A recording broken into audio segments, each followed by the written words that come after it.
জিম্বাবুয়ের প্রাক্তন প্রধানমন্ত্রীর একটা কথা আছে, 6 প্যাক বডিওয়ালার থেকে 6 তলা বাড়িওয়ালার সমাজে সম্মান বেশি, সেজন্য জিমে না যায় কাজে যাও। তো দেখেন আমাদের দেশে কি অবস্থা হয়, এরা তো জিমে না যায় কাজে যায় না, উল্টে ছেলে মানুষ মেয়েও সাজে। আপনার যে লিপস্টিকের মতো না কি জানি দিচ্ছেন, এটা দেওয়ার কারণটা কি? ভালো লাগে তাই দিছি।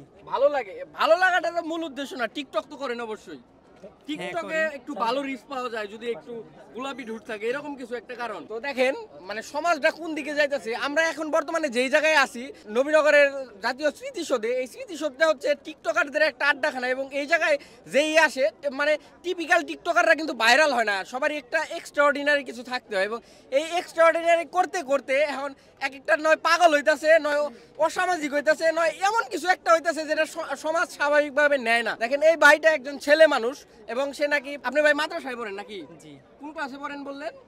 ফাজিল ফার্স্ট ইয়ার। ফাজিল ফার্স্ট ইয়ার। তো ভাই হচ্ছে গিয়া মাদ্রাসার স্টুডেন্ট হয়ে কি করছে, দিছে অয়েন্টমেন্ট জাতীয় কিছু একটা দিছে। এটা আমার যতটুকু জানা, এটা হচ্ছে এটার তৈরির মূল উদ্দেশ্য হচ্ছে যারা সিগারেট খায় ওই যে কালচে ভাবটা দূর করা, কিন্তু এইটারে এক্সট্রা ইউজ করতে করতে এইটারে দেয়া ঠুট লাল করে ফেলাইছে।